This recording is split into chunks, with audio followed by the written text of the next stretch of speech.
ఇన్‌స్టాగ్రామ్‌లో ఎక్కడ చూసినా ఈ ప్రొడక్టే తెగ వైరల్ అవుతుంది. అసలు ఈ ప్రొడక్ట్ నిజంగానే పనిచేస్తుందా లేదా? మనం కూడా చెక్ చేద్దాం అని చెప్పేసని నేనైతే ఈ ప్రొడక్ట్ అయితే ఆర్డర్ చేసుకున్నాను. 100 మందికి వంట చేయమన్నా సింగిల్ హ్యాండ్ మీద చేసి పెడతాను గానీ, ఈ జొన్న రొట్టెలు మాత్రం ఎప్పటినుంచో నేర్చుకోవాలి అనుకుంటున్నాను గానీ, అస్సలు నేర్చుకోలేకపోతున్నాను. మా ఆయనకేమో జొన్న రొట్టెలంటే ఇష్టం. కానీ నాకేమో చేయడం మాత్రం అస్సలు రాదు. మొత్తానికి ఈ ప్రొడక్ట్ కొన్న పర్పసే అదనమాట. సో, దీని మీద జొన్న రొట్టెలు వస్తాయా రాదా అని చెప్పేసని ఫస్ట్ అయితే చెక్ చేశాను. జొన్న రొట్టెలు అయితే చాలా పర్ఫెక్ట్‌గా నీట్‌గా వచ్చాయి. ఈ ప్రొడక్ట్ ఆర్డర్ చేయడానికి మెయిన్ రీజన్ కూడా అదేనండి. అసలు దీని మీద జొన్న రొట్టెలు వస్తాయా రాదా అసలు? నేను లైఫ్‌లో జొన్న రొట్టెలు చేయగలుగుతానా లేదా అనుకున్నాను గానీ, ఈ ప్రొడక్ట్ తీసుకున్నాక వర్త్ అనిపించింది. ఇంకా దీని మీద నేనైతే బొబ్బట్లు కూడా ట్రై చేసి చూశాను. పండగలప్పుడు మనకి ఎక్కువగా హడావిడి ఉంటుంది కదా! ఇలా ఈ మెషిన్ ఉంటే గనుక మనం ఈజీగా చేసేసుకోవచ్చు.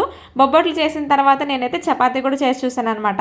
చపాతీలు కూడా చాలా సింపుల్‌గా ఈజీగా చేసేసుకోవచ్చు. నాకైతే ప్రొడక్ట్ చాలా బాగా నచ్చింది. రోటీ మేకర్ నేను శ్రీ విజయ కిచెన్ వేర్ అనే ఇన్‌స్టాగ్రామ్ పేజ్ నుంచి అయితే తీసుకున్నానండి. మీరు కూడా ఆర్డర్ చేసుకోవాలి అనుకుంటే గనుక స్క్రీన్ మీద ఇచ్చిన నంబర్‌కి కాంటాక్ట్ అవ్వండి. జొన్న రొట్టెలు అయితే ఎంత బాగా వచ్చాయనంటే నేనే నమ్మలేకపోతున్నాను. ఇంత మంచి జొన్న రొట్టెలు నేనా చేశానా అని. నేనైతే మీ అందరి కోసం జెన్యూన్ రివ్యూ ఇస్తున్నాను. వీడియో నచ్చితే మాత్రం ఒక లైక్ చేసి సేవ్ చేసేయండి.